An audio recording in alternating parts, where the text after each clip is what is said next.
Welcome to the Serious Sarcasm Podcast. My name is Jay DeRozier. Everything you hear is purely my opinion and absolutely not gospel truth. If you do find yourself getting a little bit too worked up over what I say, feel free to take your opinion and, well, you know where. Now that we got that straightened out, sit back, relax, and you might want to get yourself some popcorn because it's going to be a long one. Enjoy the show, y'all.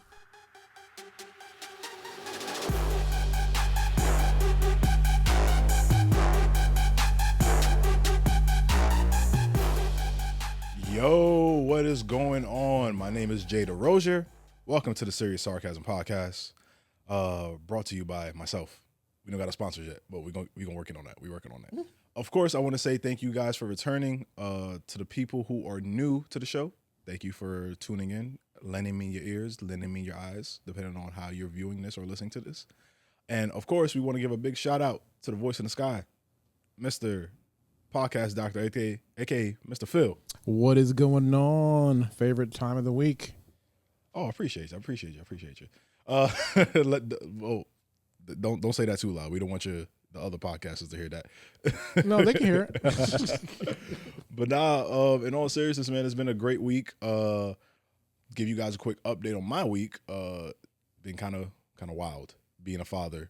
My kid is sick, so it is what it is. You know, nursing him back to health. So people know the trials and tribulations of being a parent. For those who don't, you know when it is when you're sick. So imagine a 5-year-old sick. So it's notched up a little bit more. Oh man, you heard got snot everywhere. Oh yeah, all that. Yep.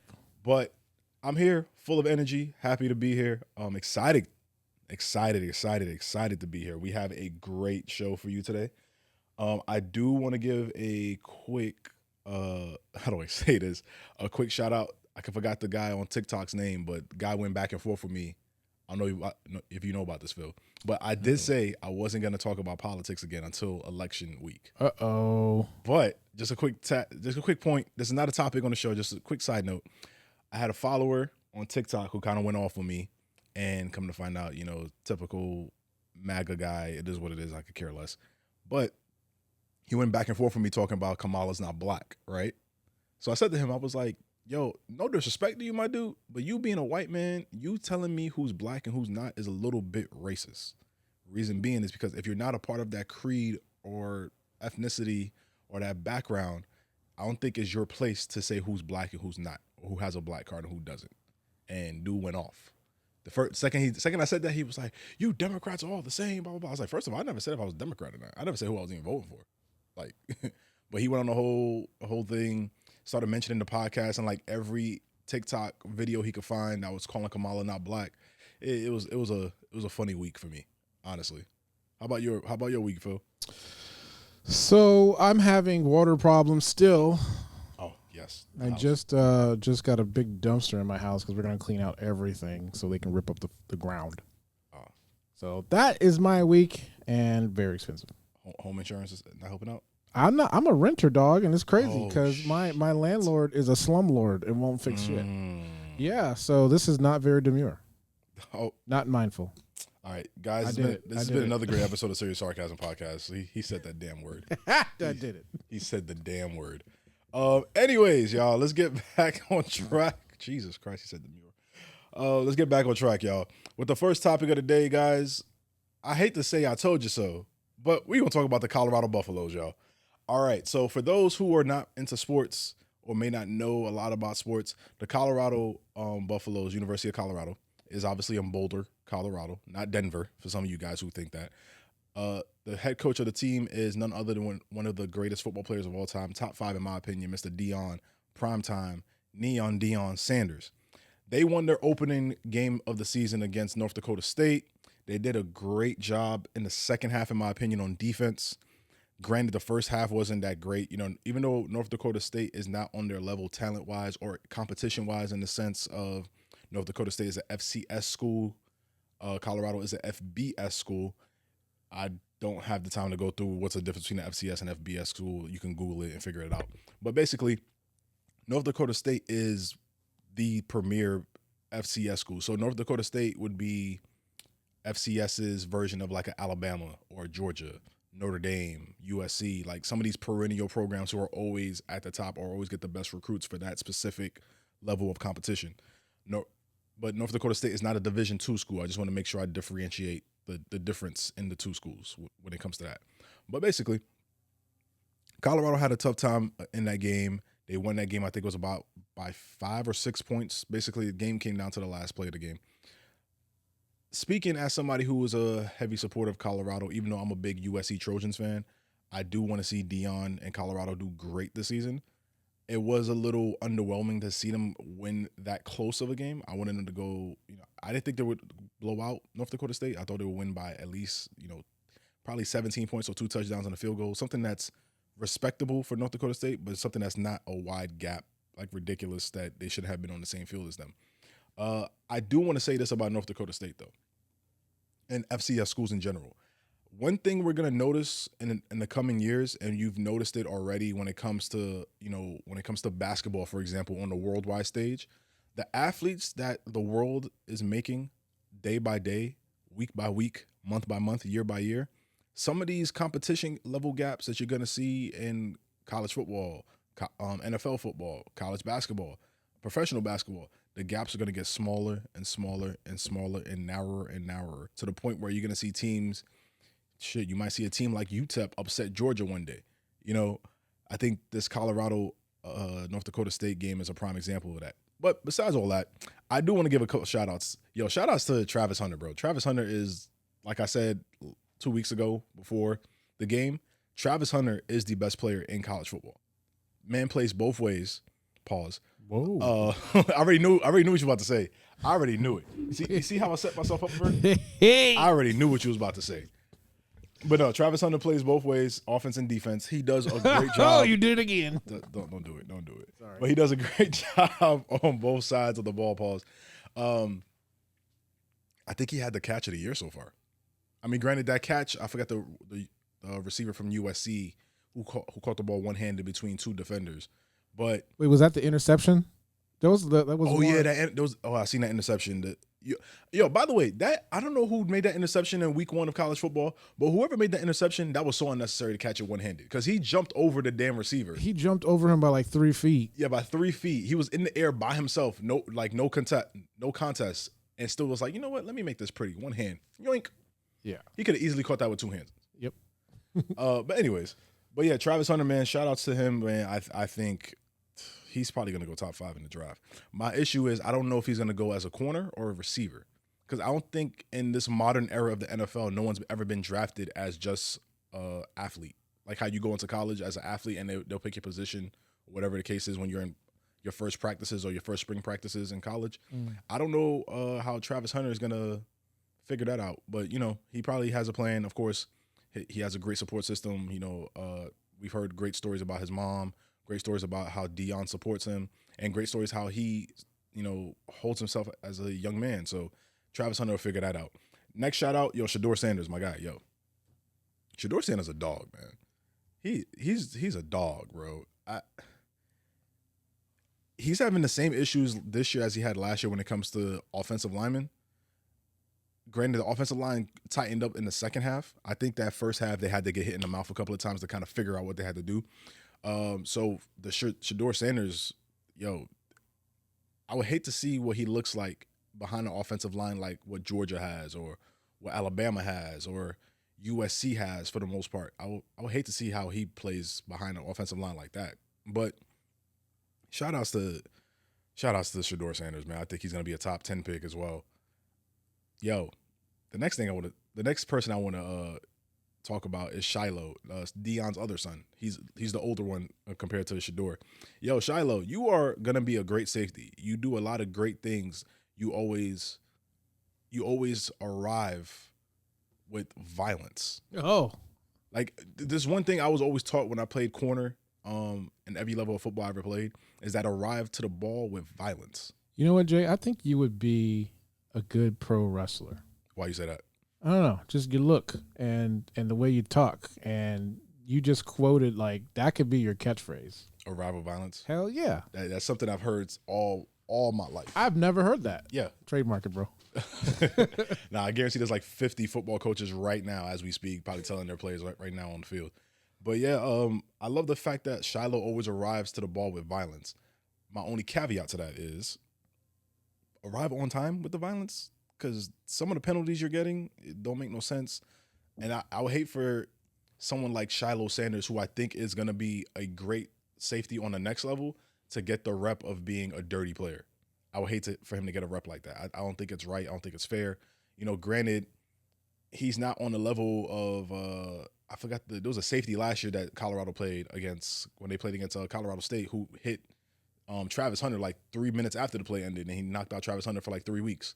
But I hate for him to get like that notion of like he may be a dirty player or he doesn't play the game the right way. But besides that, man, Colorado has a lot of great games coming up. This week they're playing Nebraska. I got high hopes for them. Nebraska has, Patrick Mahomes look-alike as a quarterback, but that kid is raw. Dylan Raiola, I think is the quarterback for Nebraska's name. I think that kid looks amazing. He's a true freshman. Dude looks amazing. But I think Colorado's going to pull out that game. Pause. But I think it's going to be a close game. I think Colorado's probably going to win that game I want to say Colorado's going to win that game by 2 scores, but not 2 scores as in 2 touchdowns. I think 2 scores as in a touchdown and a field goal. It's going to be something that's a nail biter, but Colorado's going to probably get a late turnover towards the end of the game, kick a field goal to ice the game with 10 points, and I think that Colorado's going to walk off the field winning in Lincoln, Nebraska. But I do want to say, I'm here in Orlando, UCF. We got Colorado at home. I should say we. I'm not a UCF fan. I just live in Orlando. But Colorado's coming to UCF, and I'm probably going to go to that game. Dion Jr., a.k.a. Bucky, if you watching this, my guy, look, come on, hook it up. Big fan of y'all's. Well-off media, shout-outs to y'all.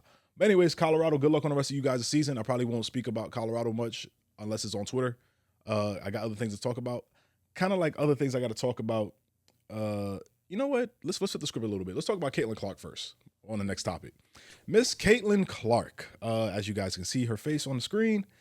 Caitlyn Clark she's very handsome. You're so disrespectful. What? You're so disrespectful. that is a handsome woman. You out of pocket, bro. What? Out of the whole pocket. She can ball. She can ball. The reason I want to talk about Caitlyn Clark, this has nothing to do with Angel Reese. Kind of like how I spoke about Caitlyn Clark last time. This is specifically about Caitlyn Clark and Caitlyn Clark only. If you guys have not seen, since the Olympics have ended and now the WNBA season is back in full swing again, Caitlyn Clark has been on a run, bro. Like a run. I know Angel Reese has the double-doubles. Caitlyn Clark's getting the triple-doubles. Caitlyn Clark is dropping 28, like 12 assists and like 6 rebounds. LeBron James type numbers. You know what I'm saying? I think Caitlyn Clark, right? Hold on, let me get my MacBook real quick. Caitlyn Clark is a once in a generation talent, man. I think she is probably going to win Rookie of the Year.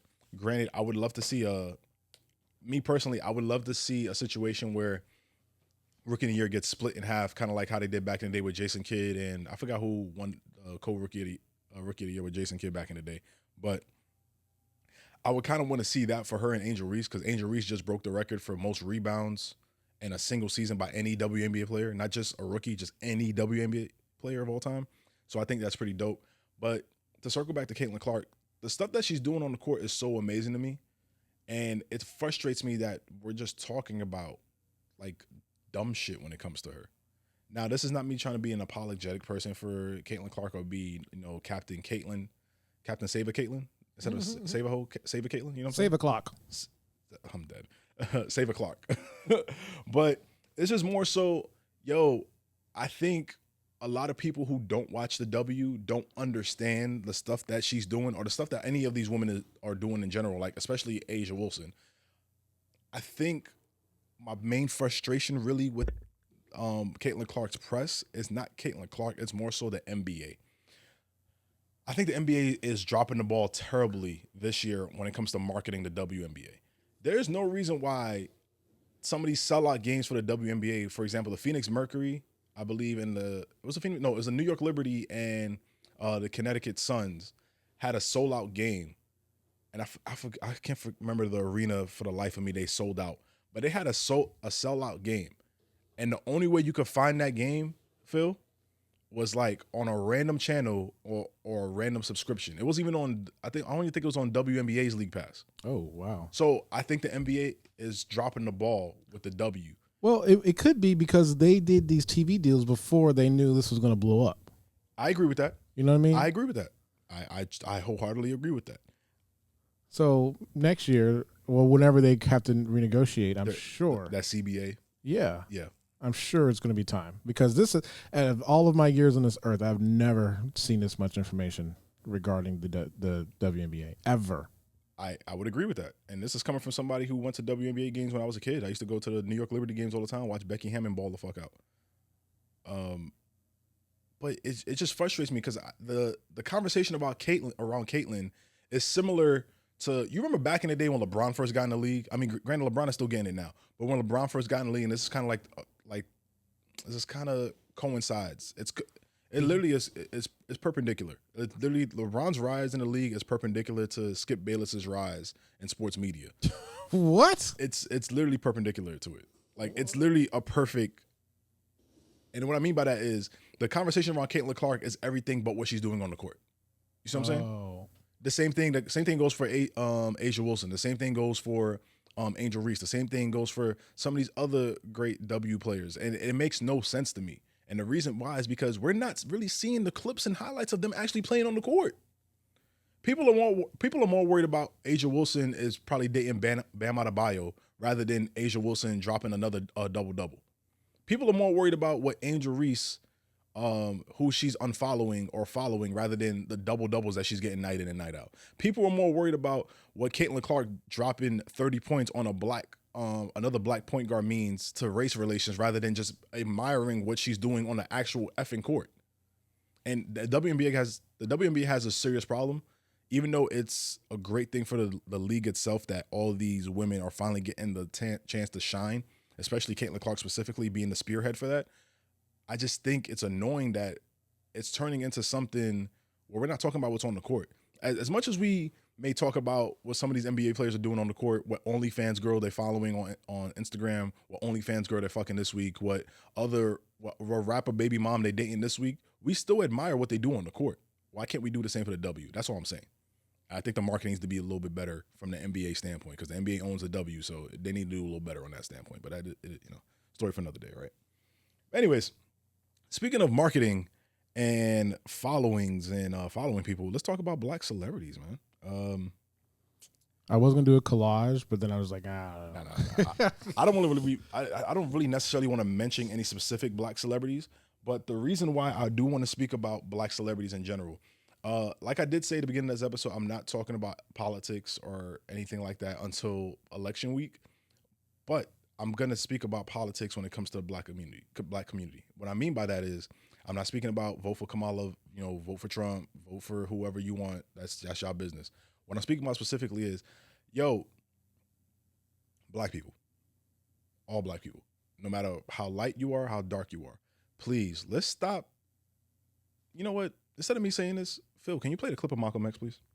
I just told you a little while ago, these leaders that they call leaders, this included Lena Horne, this included Dick Gregory, and this included comedians, comics, trumpet players, baseball players. Show me in the white community where a comedian is a white leader. Show me in the white community where a singer is a white leader, or a dancer or a trumpet player is a white leader. These aren't leaders. These are puppets and clowns that have been set up over the black community by the white community and have been made celebrities and usually say exactly what they know that the white man wants to hear. And it is an honor, actually, that they endorsed Dr. Martin Luther King and were against the Honorable Elijah Muhammad. That's actually an honor.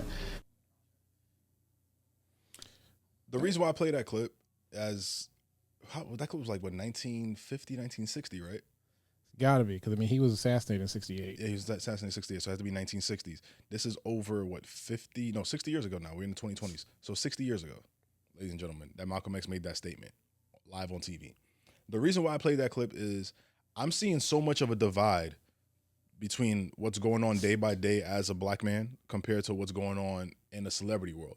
Now, when Ice Cube says something, or Jay-Z says something, or anybody in hip-hop culture, any athlete says something about politics, we're the first ones to kick the back end about, oh, they're using their voices the wrong way.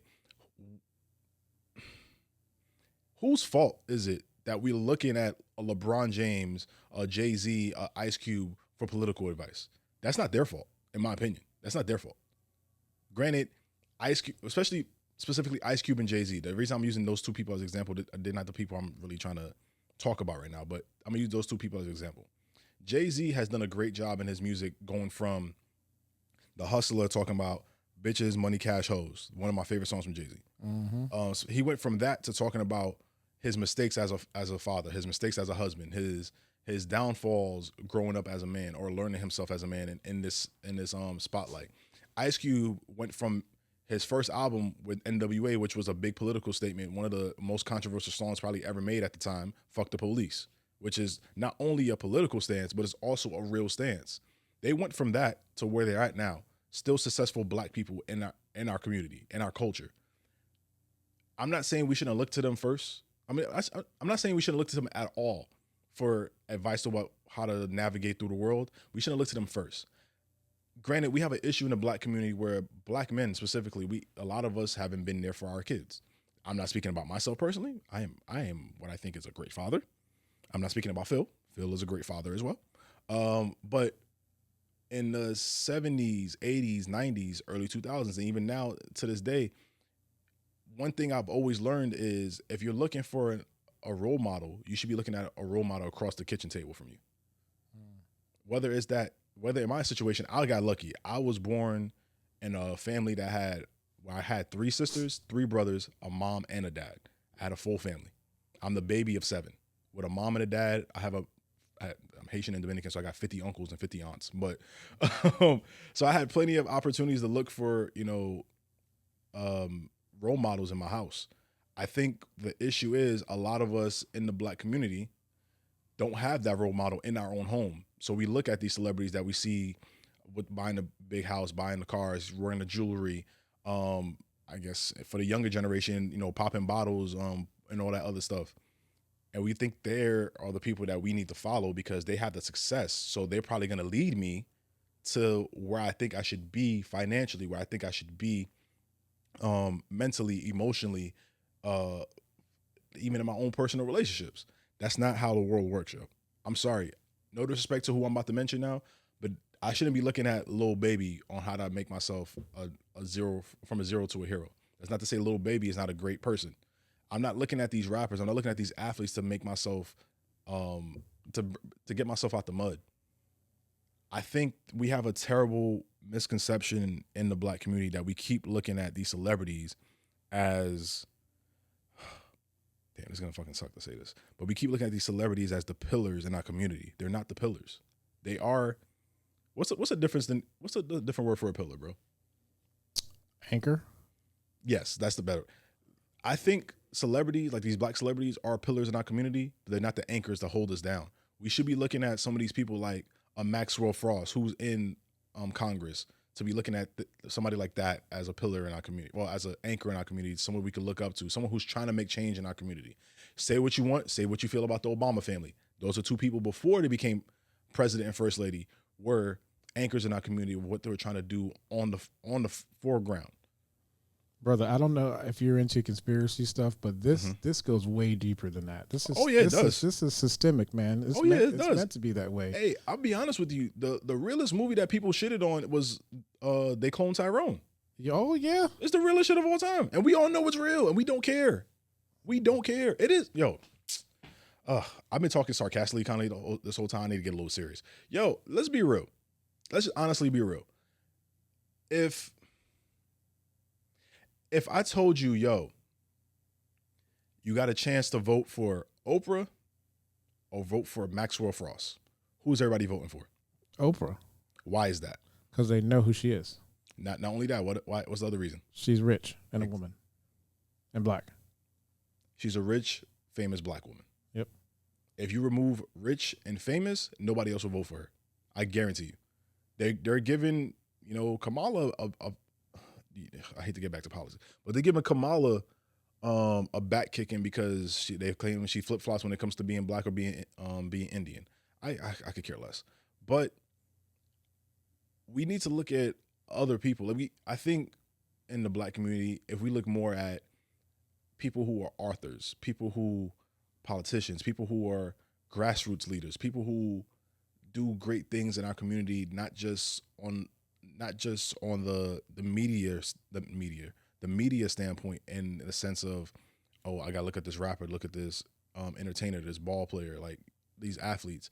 If we look at other people around our community, we can actually bring more diversity to who should be speaking for us as a whole.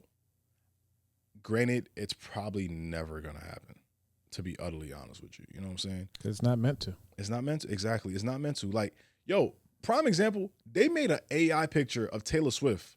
I'm gonna talk about AI on another episode, but they made an AI picture of Taylor Swift holding a MAGA flag, right? Right? And Taylor Swift she's not made a political affiliation, right? And Taylor Swift's fans, and this is the reason why, yo, fuck what you think about some of these white entertainers. Her fans automatically went, how dare you put a political thing on Taylor? She never made the blah, blah, blah. And I was like, that's dope. Granted, she has that luxury being a white person. She doesn't have to pick a side. Being a black person, we have to pick a side, politically. But they took that picture down right away. They took that AI picture down right away. And I wish we would do the same with our celebrities. Like, yo, I hate to say, like, shut up and dribble. That's not what I'm trying to say in this statement. What I'm saying is, I'm cool with LeBron James taking a political stance. I'm cool with Kevin Hart taking a political stance. I'm cool with Dwayne Johnson, Jay-Z, Ice Cube, whoever it is, taking a political stance. Cardi B, Lotto, whoever you want to mention. I'm cool with that. However, that political stance should be a luxury, not the necessity for me to make my choice, or necessity for me to make a comment, or weigh my decision making on what I do, or where I should go with my vote, or where I should go with my political views, or where I should go with my views of the entire world. You see what I'm saying? Mm-hmm. You get what I'm trying to say, Phil? Yeah. All right. That's what I'm trying to say about the black celebrities, bro. Like, we shouldn't be looking at them first and foremost for if we're doing right or doing wrong in our communities, or if we're not being done right or being done wrong. I'm actually editing this video now. I'm gonna AI Laura Ingraham onto your face. Don't you have her saying what you just said. Don't you dare put Laura Ingraham on my face. It's happening. That tapioca pudding build as. Anyways, shut up and podcast. I'm potting right now, yo. All right, so, yo, enough with the serious talk. Let's have some fun in the episode. You know what I'm saying? We got two more topics, of course, and one of those topics is Bro What You On. Before we get to Bro What You On, Phil, what's your favorite thing to eat for breakfast? Random question, just a random question. Okay, so cereal and Pop-Tarts, not bagels. That's white people stuff.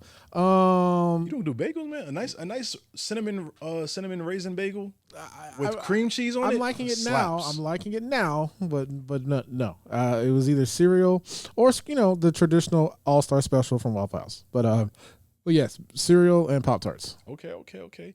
Reason why I asked Phil that is because Complex.com dropped their list of the 50 greatest cereals of all time. And I would be lying if I said I didn't have some hiccups about this list. Before I read the top 10, one of my favorite cereals, this cereal is in my top 2. I got 2 cereals in my top 2. My number 1, I'm going to mention in a second. But my second overall of all cereals, actually, I take it back. It'd be my third. My second overall is Frosted Flakes. I freaking love Frosted Flakes, wait, bro. do you put the banana in it? No. Bro, have you tried it with the banana? I have. I wasn't a fan of it. No. Okay. But my third overall, I should say, not my second. My second is Frosted Flakes. My third, Corn Pops. I love Corn Pops, bro. Hell yeah. Corn Pops was number 26 or something on this list. I already have a problem with this list off rip. But some of these, yeah. But let me just read the top 10 and we can discuss. Number 10, well, I don't care about 50 through 11. Who cares? But number 10 was Cocoa Puffs. Nah. Number 9 was Honey Bunches of Oats with almonds. Hell with no. almonds. That's old people stuff. Number 8 was Lucky Charms. I dig it. Number 7, Frosted Flakes. Yay. Yep, they're great. Number 6, Apple Jacks. Hell yes. By the way, I want to give a shout out to Apple Jacks for taking that racist ass cinnamon stick off the damn box. What? You didn't like him? Cinnamon? Hold on. His name is Cinnamon, and he had dreads with the Rastafarian hat. That is racist as hell. Oh, my computer's glitching. I gotta play the commercial, bro. Oh, Jesus Christ. Have to. We're gonna get copyrighted for this one. We might, but sorry. We're gonna get copyright striked for this one. Go ahead, play the commercial. His name was Cinnamon. All right, hang on. Let me unmute my thing here. Okay. All right, here we go, ladies and gentlemen.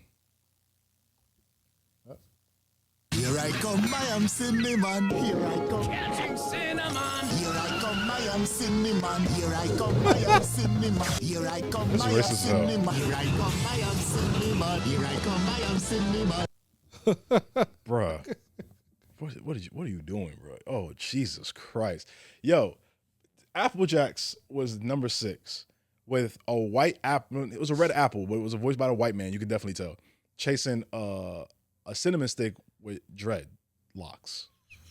Like, oh, I'm gonna catch cinnamon. What kind of slave catching ass joke is this, bro? Jesus Christ, bro. Nat King Cole rolling over in his grave right now. Oh. Sorry, Nat Turner. Sorry, I apologize. Jesus Christ. You see how I'm getting my historical figures wrong? But I bet you he likes cereal too. Yeah, terrible. All right, number 5 was Fruit Loops. I have no problem with that. I have no problem with that either. Number 4 was Oreo O's. Nope, it was trash. Trash. Basura. Number 3 was Captain Crunch. Hell yeah. Crunch Berries, though. Yes. Crunch Berries. Yeah, but you have to be careful though because you could either cut your mouth or have a delicious breakfast. This is true. And this one actually had the most sugar out of all of them. Number 2 was Honey Nut Cheerios. That's my son's, and that's the autism symbol for breakfast. That's very, It's Honey Nut Cheerios. very accurate. Hey, I'm gonna say this. People might feel all sedity when I say this. I'm gonna say it like it is. Yo, my son used to eat Honey Nut Cheerios all the time. Let me explain why. I forgot that government program that you can get. Snap. Not Snap. Wick. Wick. Yes. Honey Nut Cheerios was on Wick. Hell yeah. I used to get that shit all the time when my son was younger. He used to fuck them shits up. But yeah, Honey Nut Cheerios is A1. Mm-hmm. But number 1, let me get a round of applause. Wait. Oh, you got the round? Oh, my A fault. round of applause. And for number 1, the round of applause is. Hold on, too fast. Hold on, wait one second, y'all. Technical difficulty. Okay, go ahead. I have to reach across the board here. Oh, sorry. Here we go. Number 1. And number 1 is Cinnamon Toast Crunch, ladies and gentlemen. Cinnamon Toast Crunch. Was there any doubt? No. Was there any doubt? Nope. Cinnamon Toast Crunch is crack. Literally. Cinnamon Toast Crunch is legit crack. I don't care what no one says. That. Hey, another thing is too about Cinnamon Toast Crunch. Yo, the 2 cereal pieces be eating each other in the commercial. Yeah, that's how good it is. Like, They're cannibals. I know, straight up cannibalism. But there was one commercial, yeah, I kid you not, there was one commercial of it. I think it was 3 of them. One of them ate the other 2, and the other one was like licking his lips, basically. Mm-hmm. And he realized, oh, damn, I'm tasty too. He ate himself. How the fuck he eat himself? Pause. Hey, you know what's crazy? A little fun fact about the top 10 list here. Yeah. That one actually had the least amount of sugar. Cinnamon Toast Crunch, really? Out of the 10, top 10, yep. Really? Yep. Well, my guess would have been Lucky Charms for sure. Yeah. Now, did you drink the milk For Cinnamon Toast Crunch? for any cereal? Do you drink the milk afterwards? Cinnamon Toast Crunch and Frosted Flakes, yes. Okay. Especially Cinnamon Toast Crunch because it was like horchata kind of. And here's the thing that you can not decide, but they can tell whether you're a psychopath or not. So, Is how you pour and eat your cereal. cereal first, milk second. Okay. Just saying. Some people put the milk first. I already know we're about to go, but cereal first, milk second. Cereal first, milk second. Also, what I want to say too, the reason I wanted to read this list, yo, if you feel like this list is not right, please let me know. Like Cinnamon Toast Crunch is number 1. That's all that matters to me personally. Reese's Peanut Butter Puffs, man. That's my number 1. Trash. I cannot believe you said that. Also, let me say something too. Tricks, Oh, wait, let me say something too. Rice Krispie treats. Yo, some of these, by the way, Wheaties is on this list. Wheaties is trash. No one cares about Wheaties until like an NBA player was a championship or Olympian is on the box. No one cares about Wheaties. Do you go in the grocery store and look at, talking to the camera, ladies and gentlemen, do you go to the grocery store, see Wheaties on the counter or on the shelf, I should say, and go, I should get this box. Because if it just says Wheaties with that red box, you're not buying it. I'm sorry, you're not buying it. But let Michael Jordan be on that box, you're buying it. LeBron James be on the box, you're buying it. Michael Phelps, you're buying it. Who was the dude that had Michael Phelps' record before Michael Phelps in the 80s? Greg Louganis. No, the swimmer. Mark Schmidt, Rick, whatever his name is. Spitz. Yeah, Spitz, Mark Spitz, whatever his name is. If he's on the box, you'll buy it for the older generation who's probably watching this podcast. Grape Nuts. No, trash. The other issue I have with this list, none of the generic cereals is on this list. Well, people like the sugar. I know, but the generic Fruit Loops is better than the regular Fruit Loops. Oh, you talking about fruit lumps? Whatever it's called. Some of the generic cereals are kind of better than the name brands. I'm just saying, for those who know, no. For those who grew up in the hood or grew up broke, what was Applejack's one? It was Apple O's or something like that? I think it was Apple O's. Yeah. Hell yeah. But yeah, some of the what's the word? The generic ones were better. Another thing is too, they had Special K and Life on this list. Special K and Life are both trash. I'm sorry. Yep. Yo, they had Special K higher than Corn Pops on this. Yeah, I see that. Life is number 40. How is Apple Cinnamon Cheerios 39? That's the same thing as Apple Jacks. My point exactly. I will say this though. Raisin Bran Crunch, for how popular that cereal is kind of low on this list. Yeah. Because I don't eat Raisin Bran Crunch myself, but how popular that cereal really is, I'm kind of surprised by how low it is on that list. Bro, isn't there like a cereal bar in Orlando? There is a cereal bar in Orlando. No, we gotta go. Also, yo, there's a cereal that's on this list that looks, I think is it Crave? Crave, yeah. Crave. Yo, every time I see the commercials, it looks like, you ever ate pizza rolls? Yeah. It looks like the outside looks like the pizza roll coating, but the inside is like chocolate.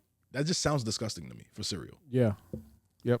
But anyways, Complex, this list is not bad. I'm gonna be honest with you. This is probably the first list I've seen of you guys that you guys didn't fuck up. You know who's not on the list though? Cookie Crisp. I'm good with that. Really? Yeah, I'm okay with that. Who doesn't want cookies for breakfast? The only cookie I want for breakfast, you know what I'm saying? You know, hey, Demi Lovato, holla at your boy. You know what I'm saying, baby girl? I got you. I had to. You know, I had to shoot my shot at Demi Lovato. You know, I love me some Demi. Yeah, she's thick. She thick. You know how thick Demi Lovato is? How thick? Yeah, okay. You can make this a short if you want.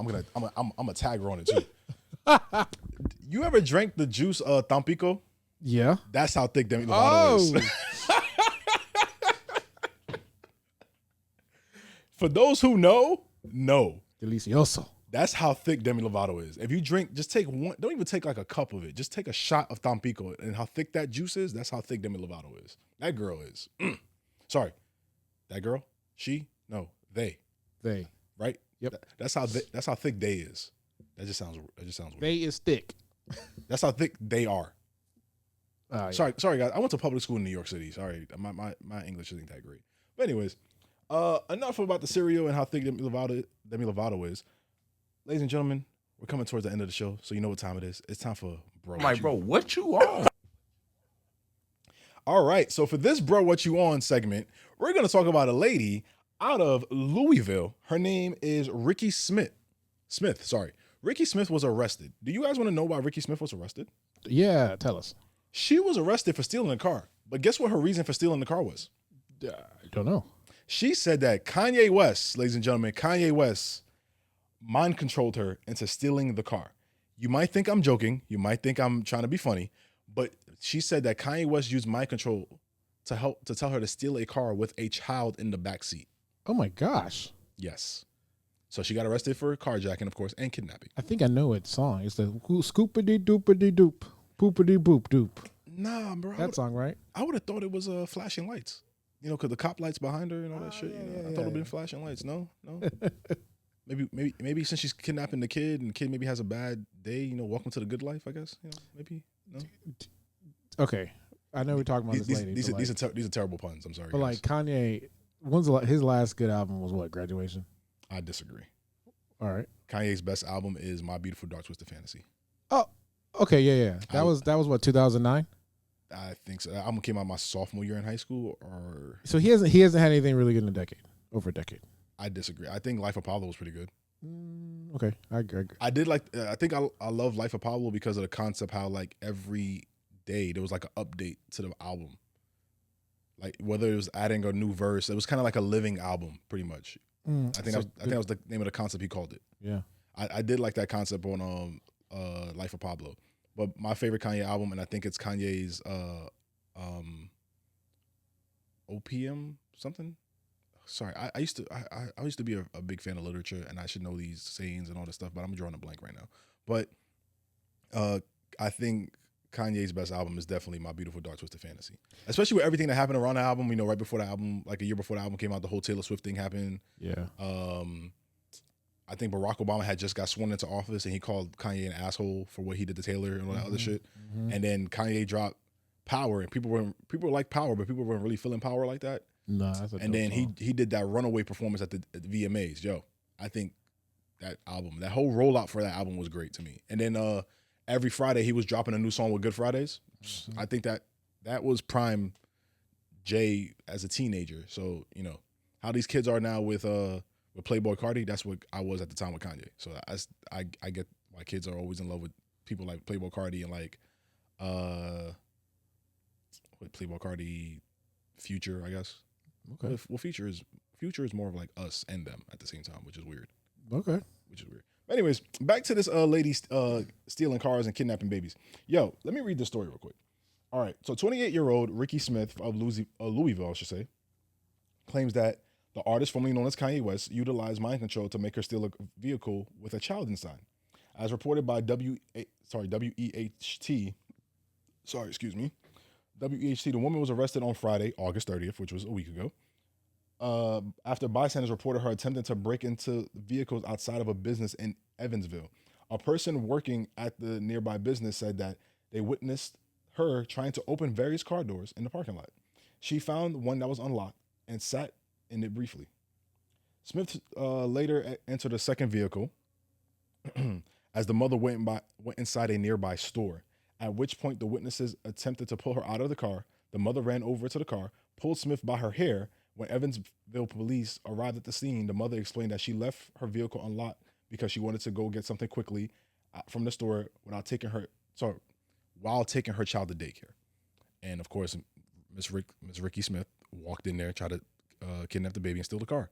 Yo, first and foremost, before I kick in Ricky's back in, yo, to the mother, stop leaving your kids in the car unattended, bro. Yo. I can't stand that shit, bro.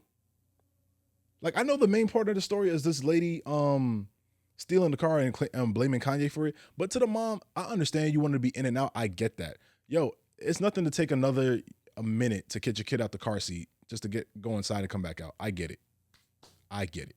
There's been times where I need to go to the gas station and put gas in my car. I don't feel like taking my son out of the car seat. Guess what? I'll wait until I don't have my son. Or I go back there, take him out the car seat. We walk our little happy asses into Wawa. I pay for my gas, walk right back in, put him back in his car seat, pump my gas. It's nothing but an extra 5 minutes to my routine. My routine. It doesn't really make a difference to me personally. But anyways, back to Ricky Smith. Yo, Kanye's been accused of a lot of things over the years, right? You know, being a womanizer, alcoholic. Now with the whole laughing gas thing that he's always getting high on, like dental laughing gas.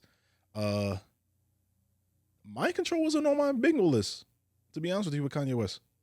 I'm not saying I don't believe her. I mean, because I've seen crazy things happen in this damn world. I'm going to be real with you, Phil. But for Kanye West to tell you to steal the car with a baby inside of it, baby girl, you get this for the day. Yo, I can't even make words for this, bro. I know. I'm like, bro, what you on? Thank you. Like, you deserve that. Like, bro, what you on? Like, Kanye told her to steal a car with a baby inside of it, bro.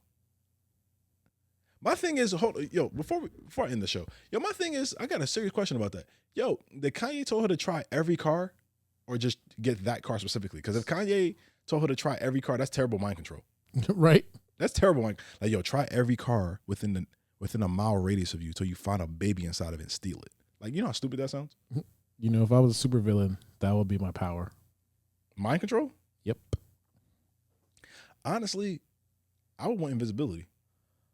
Why? Why? Yeah. I would be stealing money left and right. Yeah, but if you have mind control, just tell them to give it to you. No. I want invisibility. Okay, all right. Other reason too is next time I get a girlfriend, I'm gonna catch her ass cheating. Well, if she was cheating, she would just tell you. You have mind control. You have mind control to never do it. First of all, let's get something straight. Wake up to breakfast in head every day. Listen. Mind control. Listen. There's no such thing as mind controlling a woman. And the type of woman I date either black women or Hispanic women. There's no type of mind control in either one of those. Nope. If anything, you try to mind control them, you catching the 2-piece, no biscuit. But anyways, y'all, this has been another great episode of Serious Sarcasm Podcast. But before I end off and leave you guys, I did want to give kind of a moment of silence and a sign off to some people that we've lost over the past couple of weeks. Ladies and gentlemen, I want to give me 1 second. Let me just pull this up because there's something I actually want to say specifically. And it's something I actually wrote out. So give me 1 second, ladies and gentlemen.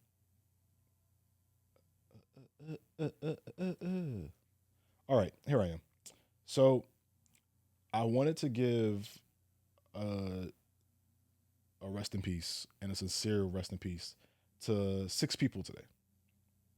Those 6 people are none other than the late, great Mr. Fat Man Scoop, Crooklyn Clan. Of course, you know Fat Man Scoop. As you guys know, Fat Man Scoop was a DJ, hype man, rapper, a pillar in the hip-hop community, and I want to give him a rest in peace and a final send-off. Fat Man Scoop passed away after he collapsed on stage last week. And the reason I want to give him a shout out is because he went out doing what he loved doing. Like, I grew up listening to Fat Man Scoop on Hot 97. I grew up listening to him on the radio. So for him to pass away, it kind of hurt me. Like, it really got me. You know what I'm saying? And then the next person I want to shout out is somebody that we just lost less than 24 hours ago, and that's none other than Mr. Rich Homie Quan. Yo, if you were in high school from 2010 to maybe, I'm not saying you've been in high school for 6 years, but if you were in high school from 2010 to 2016 or in college in that same time frame, or from high school going into college, you guys know how big Rich Homie Quan was to us. Especially here, I went to high school and college here in Florida in the South. Yo, Rich Homie Quan was that man, bro. So to lose him, and it just sucks because I remember seeing an interview of his recently with Matt Hoffa where he was talking about his addictions and how low he sank at one point to where he was now, and how he is with his girl and his family. You know, he has a young child, and his girl is actually pregnant now, if I'm not mistaken. I could be wrong. If I'm wrong, please correct me. I could understand if you guys want to correct me, but I do want to give him a final send off as well. The last person I want to give a final send off is to the 4 victims of the shooting at Appalachian High School in Georgia. Ladies and gentlemen, we live in America. Hold on, let me say this first. What I'm about to say next is not a political stance. It's a common, basic human decency stance. This shit has to stop with the shootings, bro. It's I can't explain it. When I see these victims' faces, there's a football coach who's also a math teacher, a woman who's a math teacher who got killed, a young boy who got killed, well, 2 young boys who got killed. I think 14 and 15 were both their ages, if I'm not mistaken. And one of those boys was actually an autistic kid. Seeing these 4 victims' faces, and if you look at these pictures, like all 4 of them got smiles on their faces. Yeah. Like, I'm looking at the picture, all 4 of them got smiles on their faces, bro. Like, so for Miss Christina Ermi, if I'm not pronouncing her name correctly, who was teaching math, I want to say rest in peace to you. To the Coach A, I can't pronounce his name for the life of me. I'm going to be honest with you, and I don't want to butcher it. So to Coach A, rest in peace. I think I'm going to try to pronounce his name. Rest in peace though. To Coach Richard Aspinwall, I think that's pronounced that right. To Coach Richard Aspinwall, rest in peace. To the 14-year-old Mason Shermanhorn, I believe how you say his last name.